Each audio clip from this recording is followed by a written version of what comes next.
የተከበራችሁ የተወደዳችሁ የፕሮግራም ተከታታዮች ዌልካም ቱ ቲጂስ እንግሊሽ ሌሰን ፎር ኢትዮጵያንስ ፕሮግራም የፕሮግራሙ አዘጋጅና አቅራቢ ትዕግስት ዘለቀ ነኝ። ለመደበኛ ተማሪዎቼ ለመደበኛ ተመልካቾቼ እንኳን በድጋሚ ወደ ፕሮግራም የመጣችሁ፣ አዲስ ለሆናችሁ ደግሞ እንዲሁም እንኳን ወደ ፕሮግራም የመጣችሁ። Let us improve our English and correct our common mistakes part 16 አሁን ይጀምራል። ከዛ በፊት እንዴት ነበር ኤግዛም? I hope you done well. I know it. I felt it. Anyway, today is another day. Let's start and let's dive in.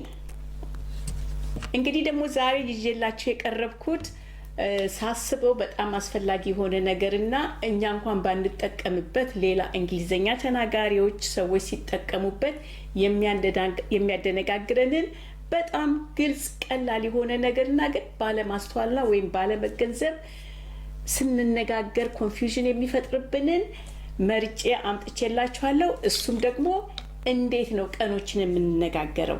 እንዴት ነው ከሰዎች ጋር ቀጠሮ ስንይዝ የምንነጋገረው? ወይም ስለ አንድ ነገር ስላለፈ ስለ ወደፊት ስንነጋገር እና እንዴት ነው የምንጠቀምባቸው?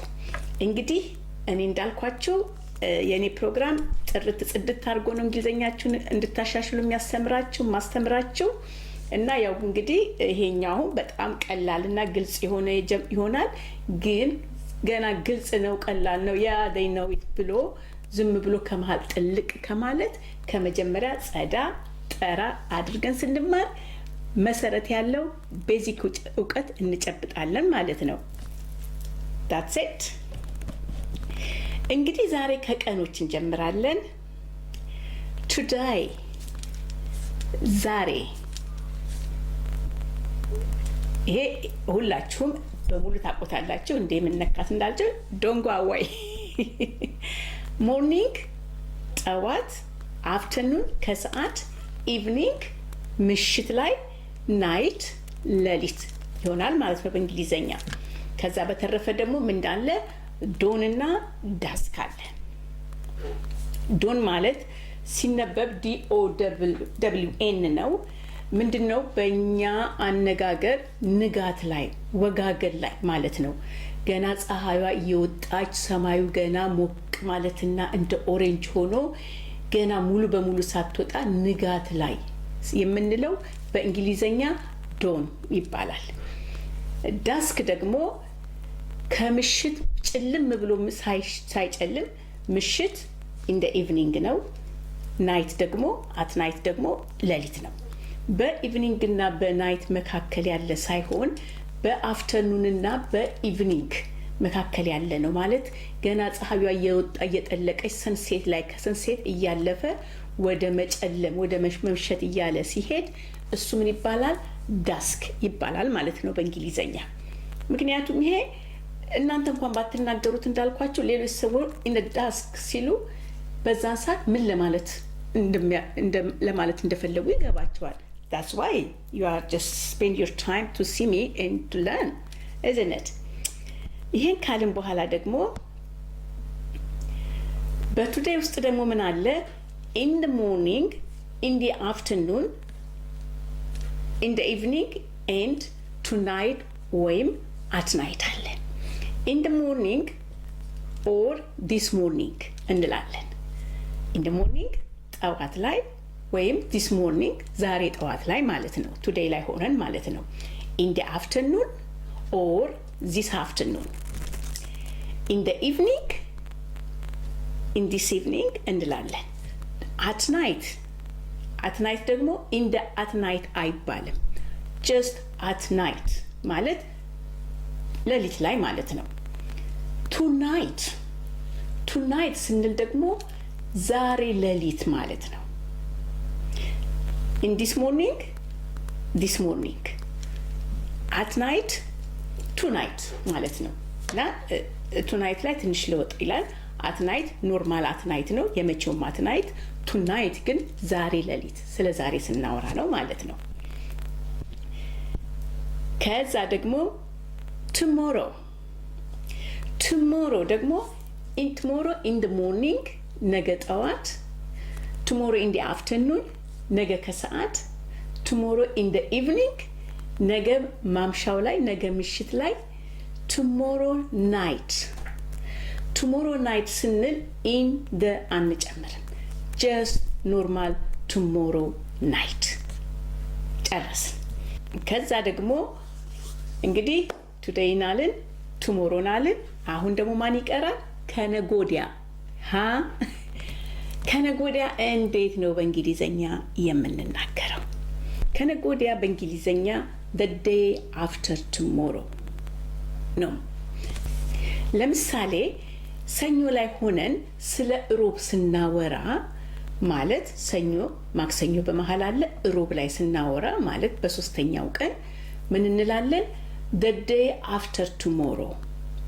ለምሳሌ አሁን ቀጠሮ ስንይዝ ወይም አንድ ጉዳይ ልንሰራ ስንፈልግ ዌንስዴይ ላይ ሰኞ ላይ ሆነ ምንድን ነው የምንለው?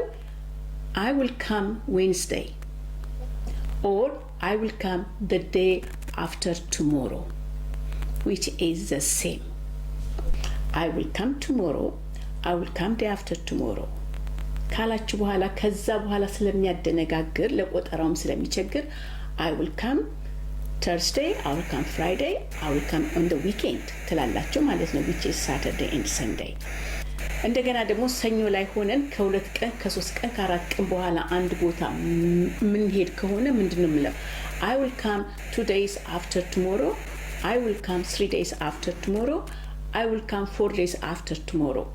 ይሄ ብዙን ጊዜ ኮንፊውዝ ያደርጋል እና ይሄንን ከመጠቀም እንድታውቁት ነው እንጂ ነገርኳችሁ። just say exactly the day you're going to go።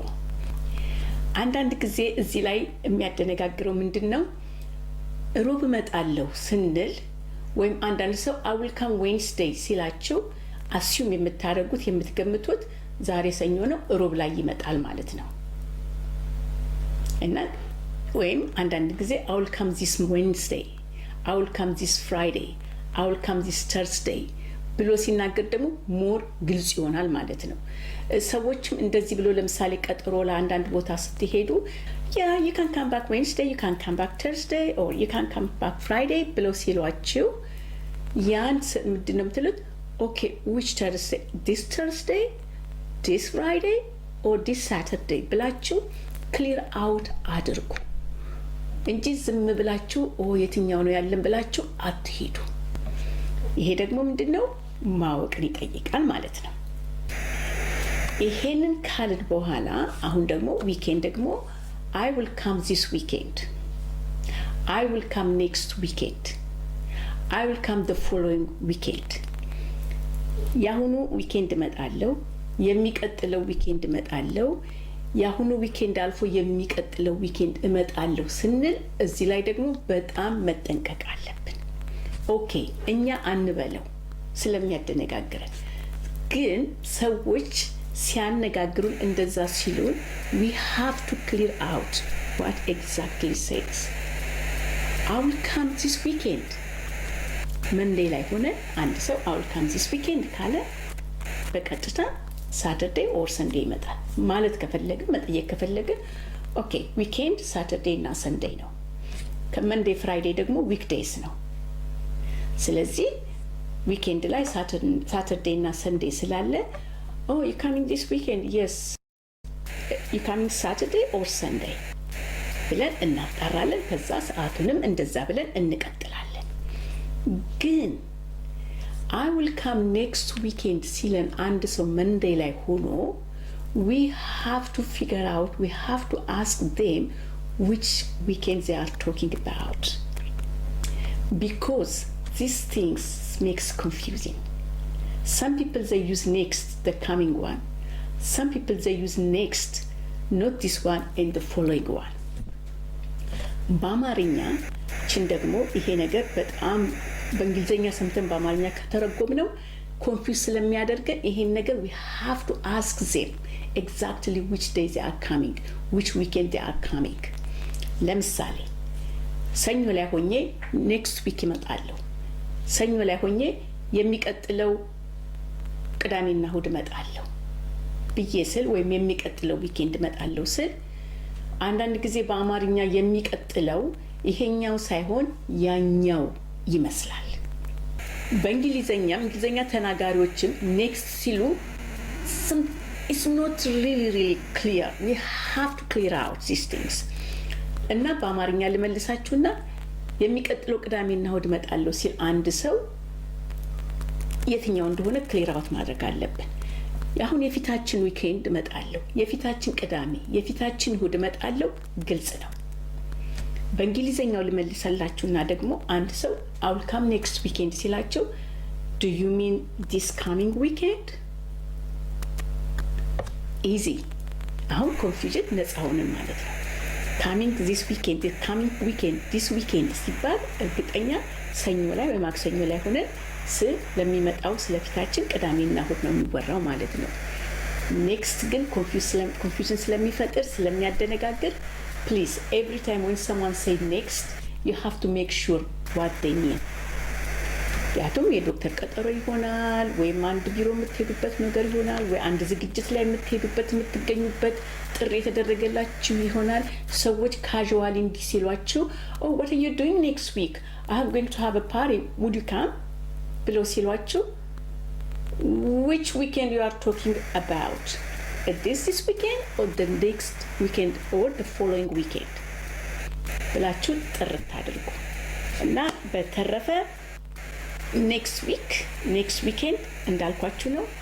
ከዛ the following weekend normally the following weekend ማለት not this one, the coming one, the week after, the weekend after this weekend ነው የሚሆነው እና ያ the following ሲሏችሁ the following weekend, the following week ሲሏችሁ not this one, the week after next ነው ማለት ነው። እና በዚህ መልኩ ትወስዱታላችሁ። ከዛ ደግሞ ቀጥታ አሁን ዴይን ጨርሰናል፣ ኔክስት ዴይን ጨርሰናል፣ ዊኬንድን ጨርሰናል። አሁን ደግሞ ዊክ ደግሞ እንዳልኳችሁ እንደ ዊኬንዱ ኔክስት ዊክ።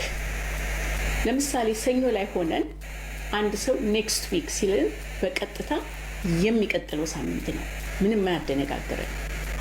ለምሳሌ ሰኞ ላይ ሆነን ቀጠሮ ሰኞ አንድ ቦታ ሄደን ጉዳያችን ስናስፈጽም ኔክስት ዊክ ነኝ ኔክስት ዊክ ተመለሽ ሲባል ቀጥታ ከሚቀጥለው ከሰኞ እስከ እሁድ ያለው ነው ማለት ነው ኔክስት ዊክ ዴይስ ካለን ከሰኞ እስከ አርብ ያለው ነው የሚቀጥለው። ኔክስት ዊኬንድ ሲሆን ደግሞ ያው ቅድም እንደተነጋገርነው ነው እና ኔክስት ዊክ የሚቀጥለው ሳምንት ነው። a week after next or a week after next week or the following week ካለ ደግሞ እሱ ደግሞ ምንድነው ይሄኛው ሳምንት ሳይሆን የሚቀጥለው ሳምንት ሳይሆን የምትመጪው ከዛ ያለፈው ሳምንት ነው። in other way 2 weeks time እንደገና ምንድነው 2 weeks ደግሞ ምንድነው የሚሉት አብዛኛውን ጊዜ fortnight ነው የሚባለው። please give me a call in a fortnight ብሎ ሲሏችሁ ከሁለት ሳምንት በኋላ ትደውላላችሁ። ለምሳሌ አንድ ዕቃ ወይ የምታሰሩት ከሆነ when it will be ready ስትሉት it will be ready maybe in a fortnight ማለት በሁለት ሳምንት it will be ready in a week በአንድ ሳምንት please come back in the following week ሲላችሁ ያሁኑ ዊክ ሳይሆን የሚቀጥለው በዚህ ውሰዱት ማለት ነው። እና ከዛ ከፎርትናይት ደግሞ ኔክስት ዊክ አለ፣ ፎርትናይት አለ። ኔክስት ዊክ የሚቀጥለው ሳምንት ነው። in a fortnight ሁለት ሳምንት ነው። ከዛ ቀጥሎ ያለው ደግሞ in 3 weeks time, in 4 weeks time, in 5 weeks time እያለ ይሄዳል። ይሄ አሁንም እንደምነግራችሁ እናንተ ባትናገሩትም ሌሎች ሲናገሩት you have to understand these things. That's why the way you improve your English. ከዚህ በፊት እንዳልኳችሁ አንዳንድ ነገር ሰዎች ሲሳሳቱ ሰዎች ሲነጋገሩ በራሳቸው ችግር በራሳቸው ትክክል ባለመናገር እንኳን ሲሳሳቱና እኛ በደንብ ሳንሰማቸው ስንቀር ስተቱ ወደኛ የኛ ይመስልንና ድንግጥ ብትን እንላለን። ምክንያቱም አናውቀውም። ነገር ግን አሁን የኔን ትምህርት ተምራችሁ እነዚህን ነገሮች ደግማችሁ ደጋግማችሁ እያያችሁ በደንብ ፋሚሊየር ከሆናችሁና በደንብ እውቀቱን ከያዛችሁ ሰዎች እንኳን ሲሳሳቱ excuse me I didn't get you what you mean are you talking about the next week or the following week or the fortnight? Please, will you just clear for me this? ብላችሁ ትላላችሁ። ምክንያቱም you know what you are talking. I really enjoy that. Okay. ይህን ካልን በኋላ ደግሞ አሁን ደግሞ ወደ ወሮች እንመጣለን ማለት ነው። ምሳሌ እንላለን this month አሁን ጁላይ ላይ ነው ያለነው እንበል። ከጁን 1 እስከ ጁን 30 ያለው this month ነው ማለት ነው። next month ሲሆን ቀጥታ ወደ ምን ይሆናል? ጁላይ ይሆናል ማለት ነው። ጁን ላይ ሆነን ስናወራ this month ሲባል የሚደረገው ነገር ሁሉ በጁን ውስጥ ነው የሚደረገው ማለት ነው። I'll going to finish in this month. I'll come back in this month. I will finish in this month. ስንል በዚህ ነገር ሁሉ በዚህ ወር ውስጥ ነው የሚሆነው። next month የሚቀጥለው ወር in 2 months time, in 3 months time, in 4 months time ይሄ ደግሞ ምንድነው? በሚቀጥለው 2 ወሮች በሚቀጥለው 3 ወሮች እያለ ይሄዳል ማለት ነው። አመትም እንዲህ ነው። this year, next year, a year after next, in 2 years time, in 3 years time እያለ ይሄዳል ማለት ነው። እና ይሄን እንግዲህ ቀስ ብላችሁ በደንብ አንደርስታንድ ለማድረግ ሞክሩ። እና ለዛሬ ያስቀመጥኩላችሁ ይሄ ነው። በሚቀጥለው ሳምንት ደግሞ እንደዚሁ ተመሳሳዩን የዚህን ተመሳሳይ ሳብጀክት ይዤላችሁ እመጣለሁ። እንግዲህ let us improve our English and correct our common mistakes ማለት እንግዲህ ይሄ ነው። የምታውቁትም ካላችሁ እሰየው፣ የማታውቁትም ካላችሁ ደግሞ በደንብ አንደርስታንድ አድርጉት፣ ደጋግማችሁ እዩት። እንግዲህ ለዛሬ ያቀርብኩላችሁ ይሄ ነው። ካደነጋገራችሁና ሐሳቡን በደንብ ካላገኛችሁት በኮሜንት ላይ ንገሩኝ። በደንብ እንደገና አብራርቼ ነግራችኋለሁ። በተረፈ ግን ደጋግማችሁ ካያችሁት ይሄ በጣም ግልጽና በቀላል መንገድ ነው ያስተማርኳችሁ ዛሬ። በተረፈ በሚቀጥለው ፕሮግራም እስከምንገናኝ ሰላም ለእናንተ ይሁን። Thank you for watching. Thank you for subscribing and sharing. I really appreciate your help and support. For now, bye. See you all. Have a great time.